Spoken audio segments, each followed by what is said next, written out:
हाँ जी। नमस्कार। नवप्रभा लाइव देख रहे हैं आप। आपके साथ मैं हूं नृपेंद्र कुमार मौर्य। इस समय हमारे साथ देवरिया के भारतीय जनता पार्टी के नेता पंडित अजय मिश्रा जी मौजूद हैं। आज हम इनसे करेंगे पूर्वांचल की बात और समझेंगे पूर्वांचल की क्या है राजनीतिक गतिविधि। तो सबसे पहले मैं सर आपको शुरू करते हुए मैं अपना पहला प्रश्न पूछना चाहूंगा कि आप अपनी जीवन यात्रा बताइए कि आप कैसे एक सामान्य परिवार से निकलते हैं और खुद को इतने बड़े मंच पर स्थापित करते हैं सर। जीवन यात्रा। जी सर। देखिए, मैं जौहरा बाजार का रहने वाला हूँ। जी फाजिल नगर विधानसभा फाजिल नगर देवरिया लोकसभा में फाजिल नगर विधानसभा में है पड़ता है।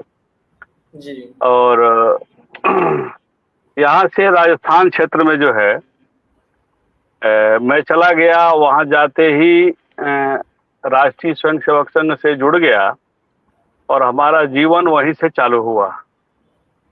तो बचपन से ही जो है सेवा का कार्य में रहा हूँ। सेवा का वहाँ राजस्थान क्षेत्र में दायित्व रहा है।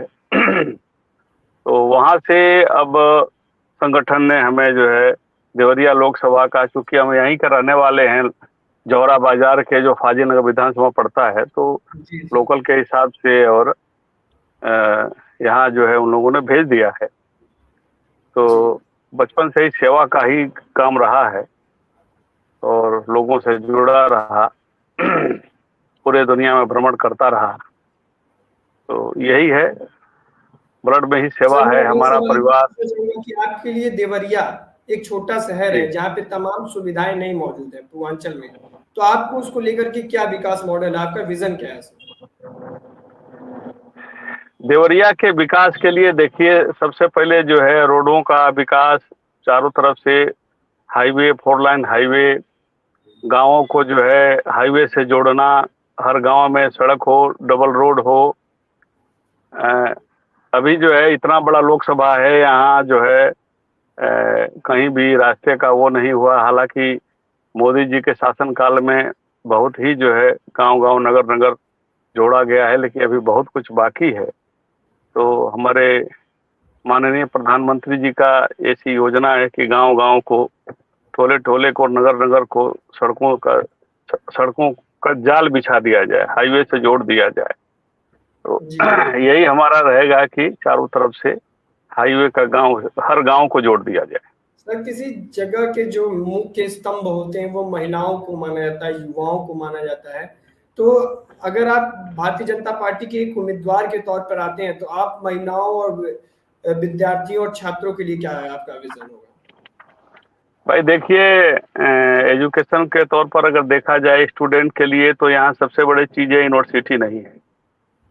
जी, मैं वही यूनिवर्सिटी क्रॉस की, क्वेश्चन आपसे करने वाला था कि क्या जो जो समस्त पूर्वांचल है वो केवल गोरखपुर यूनिवर्सिटी पे डिपेंड है, तो क्या आप देवरिया में भी एक विश्वविद्यालय की मांग करेंगे क्या? जी जी, देवरिया में विश्वविद्यालय के लिए मैं कोशिश करूंगा। कोशिश क्या करूंगा, हाथों हाथ इसकी स्वीकृति दिलाऊंगा। बिना यूनिवर्सिटी का यहाँ भला नहीं हो सकता है, और समाज के उत्थान के लिए शिक्षा का बहुत बड़ा योगदान है। तो यहाँ यूनिवर्सिटी जो है बहुत जरूरी है इसके लिए, और टेक्निकल कॉलेज, यूनिवर्सिटी, ये सब यहाँ बहुत जरूरी है।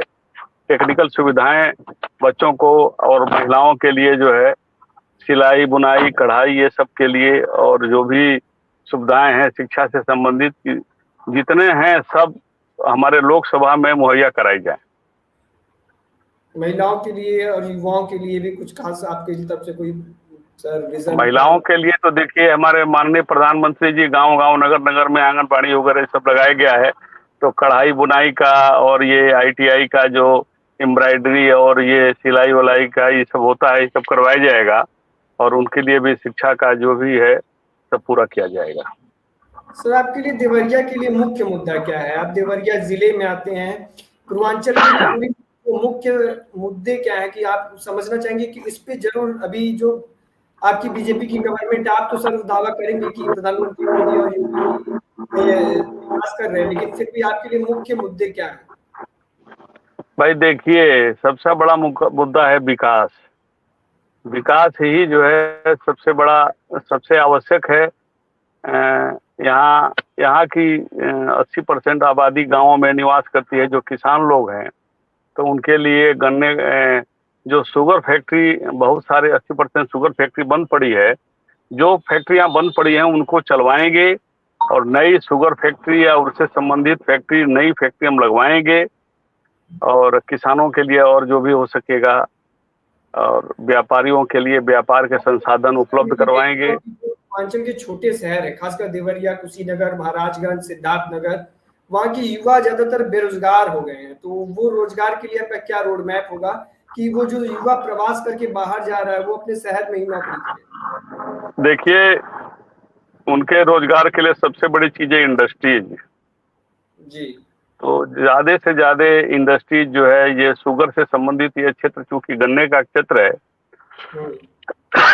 तो उस पर ज्यादा हमारा फोकस रहेगा। और अन्य इसे भी, इसके अलावा भी हम सर्वे करवा के कि और कौन भी इंडस्ट्रीज लगाई जाए जो हमारे युवा साथियों के लिए, जो आज बेरोजगार बने हुए हैं, उनके लिए संसाधन उपलब्ध करवाए जाएं।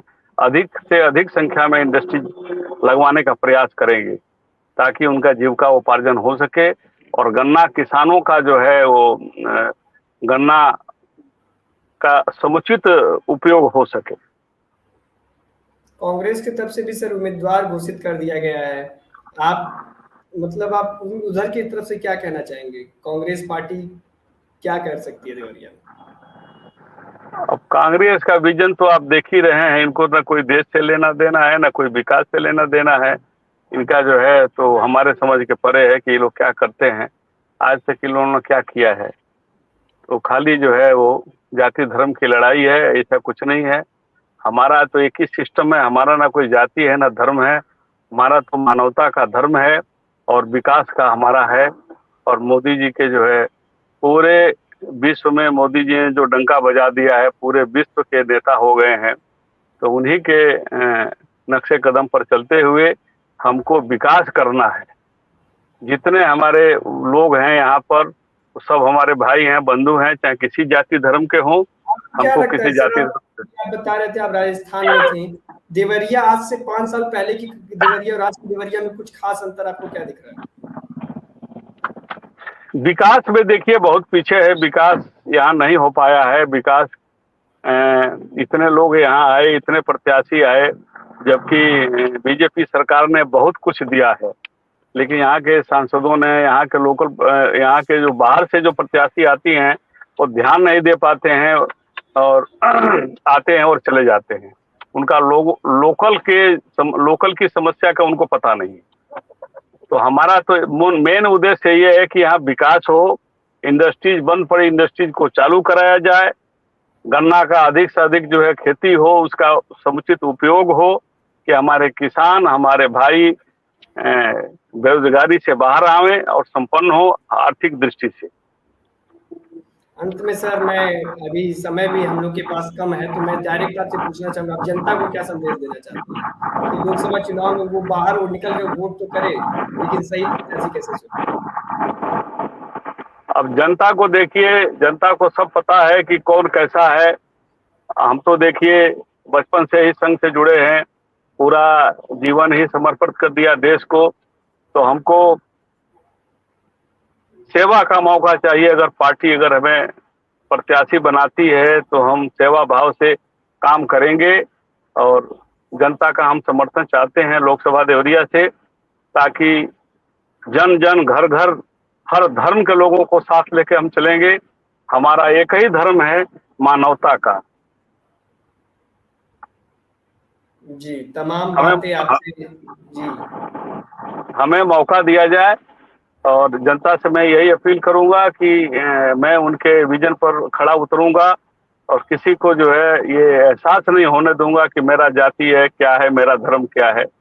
मेरा एक ही जाति धर्म है, मानवता का, और एक ही काम है विकास का। विकास और मानवता। तमाम बातें सर आपने कही। देवरिया के बारे में, पूर्वांचल एक पिछड़ा इलाका उत्तर प्रदेश का माना जा रहा है। आप बार बार ये कह रहे हैं कि भारतीय जनता पार्टी प्रत्याशी उतारती है, लेकिन वो उसके प्रत्याशी खुद ही वो जो सड़क पे ग्राउंड पे काम नहीं करते। हाँ, वो बाहर से प्रत्याशी आते हैं, उनके लोकल के समस्याओं का पता नहीं रहता है। तो यहाँ जो है इलेक्ट्रिसिटी की समस्या है, जो पुराने तार जर्जर हो चुके हैं। पूरे लोकसभा में नए जो है विद्युत केंद्र स्थापित किए जाएंगे, सारे जो है तार बदल दिए जाएंगे, रोडों का जाल बिछाया जाएगा, घर घर पानी पहुंचाया जाएगा, घर घर जो है जो बात नहीं पहुंचाई सर। आप सालों से आरएसएस से जुड़े हुए भारतीय जनता पार्टी, क्या आपने पार्टी तक ये बात नहीं पूछा कि जो आप वहाँ पे प्रत्याशी देते हैं वो आप उस जिले में काम नहीं कर पाते? आपका बीजेपी को फीडबैक नहीं मिला? फीडबैक सर जाता है, लेकिन देखिए मोदी योगी जी जो हमारे आदर्श हैं, पूरे पूरे पूरे धरती पर जो उन्होंने जो है अपना एकता जो स्थापित किया है, अपने धर्म का पताका जो फहराया है, विकास का एजेंडा जो दिखाया है, तो सबसे बड़ी चीज है कि मोदी और योगी जी थोड़े जाके गांव में काम करेंगे। जो वहां का प्रतिनिधि है उसी के माध्यम से काम होगा। तो प्रतिनिधि अगर सही नहीं होगा तो विकास का कैसे काम होगा? ये लोग बताते ही नहीं है कि मतलब क्या करना, कैसे करा, ये डिमांड ही नहीं करते हैं। हमारे प्रधानमंत्री जी इतना पैसा देते हैं जिसका कोई सीमा नहीं है। जो इनको निधि दी जाती है वो निधि भी खर्च नहीं कर पाते हैं। अब मैं आपको दावे के साथ कहना चाहता हूं कि निधि के कई हजार गुना, 1000 करोड़ रुपया मैं मोदी जी से मांग के ले आऊंगा, और मैं 1 साल के अंदर ही जो है सारे लोकसभा का योजना बना के, विकास का मॉडल बना के प्रस्तुत कर दूंगा कि हमारे जो है लोकसभा क्षेत्र में 5 विधानसभा में हमको इस चीज की आवश्यकता है और उसकी पूर्ति की जाए। और हमें विश्वास है कि हमारे माननीय प्रधानमंत्री जी शिव स्वरूप, ये भारत देश ने कोई पुण्य किया था कि जो है इस देश में हमारे माननीय प्रधानमंत्री नरेंद्र मोदी जी जैसा, आप नरेंद्र मोदी को विश्व गुरु कह रहे हैं, विश्व नेता कह रहे हैं, लेकिन वहीं समाजवादी पार्टी के अध्यक्ष अखिलेश यादव, कांग्रेस के अध्यक्ष राहुल गांधी तमाम बातें प्रधानमंत्री पर आक्षेप लगाते हैं। तो मैं ये कैसे मानूं कि विपक्ष क्या बोलता है और आप क्या बोलते हैं? अब विपक्ष का तो काम है विरोध करना, उनको कोई विकास से मतलब नहीं है। आज पूरे दुनिया में जो है जय श्री राम का नारा लग रहा है। ये लोग अभी तक जो है मंदिर में भगवान श्री राम का दर्शन नहीं कर रहे हैं। बताइए आप, भारत में राम के केवल मोदी जी मंदिर मस्जिद में ही लोगों को उलझा के रख दिए हैं और कोई विकास ही नहीं हो रहा है, और आप एक तरफ कह रहे हैं कि जो नरेंद्र मोदी और विश्व के नेता हो गए, तो ये बात कैसे मान ली जाए? अब आप देखिए, अब हम क्या बताएं, आप मीडिया के लोग हैं, आप देखिए विकास क्या नहीं हो रहा है। इतने जो है रोड बना दिए गए, ये मंदिर से कितना अर्थव्यवस्था का भी जो है कितना, पूरी दुनिया जो है आज हमारे राम का दर्शन के लिए पूरी दुनिया लालायित है। रोका गया है, भीड़ इतनी हो जाएगी, सिस्टम से लोगों को बुलाया जा रहा है। राम क्या है, राम को जानने के लिए लालायित है, राम के ऊपर शोध हो रहा है, और ये लोग राम का विरोध कर रहे हैं। तो राम तो आत्मा है, राम तो परमात्मा है, परम पिता परमेश्वर परब्रह्म है। उनके बारे में जब उल्टा सुल्टा बात करेंगे, भारत में राम की बात नहीं करेंगे तो बाबर की बात करेंगे? आप बताइए। तो हमको राम से ही मतलब है, और जितने लोग यहाँ हैं कोई धर्म नहीं है, एक ही धर्म है, राम का, मानवता का। हाँ, और कुछ नहीं है। यहाँ सारे हिंदू हैं, दूसरा कोई है ही नहीं है। मैं तो भारत में जन्मा हुआ सबको हिंदू ही समझता हूँ। ठीक है सर, और सबको उसी दृष्टि से देखता हूँ। उम्मीद है कि भारतीय जनता पार्टी आपको टिकट दे और आप एक अच्छे लोकसभा सांसद बने, और जो पूर्वांचल का इलाका है, जो एक पिछड़ा इलाका है, वो अगड़े में शामिल हो। जो नौजवान बड़े शहरों में नौकरी की खोज के लिए जा रहा है, वो अपने घर रहकर कमाए और विकास करें। धन्यवाद। देखिए, मैं एक चीज दावे के साथ कहना चाहता हूँ कि अगर हमें यहाँ से टिकट मिल गया, भारतीय जनता पार्टी ने, अगर मोदी जी ने हमें टिकट यहाँ से दे दिया, तो पूरा क्षेत्र एक तरफा हो जाएगा। न कोई बसपा, न कोई सपा, न कोई कांग्रेस, सबकी जमानत जब्त हो जाएगी। सारी जनता हमारे साथ है, सारी पार्टियां खत्म हो जाएंगी। पंडित अजय मिश्रा के साथ सारे लोग जुड़े हैं। हम पंडित आदमी हैं, हमको जो है मानवता की हम बात करते हैं, हम राजनीति की बात नहीं करते। हम सेवक हैं, हम जनता के सेवक हैं, नेता नहीं है। नेता नहीं बनना है। आज हमारे प्रधानमंत्री जी प्रधान सेवक है, बताइए। और ये छुट भैया नेता अपने को नेता बोलते हैं।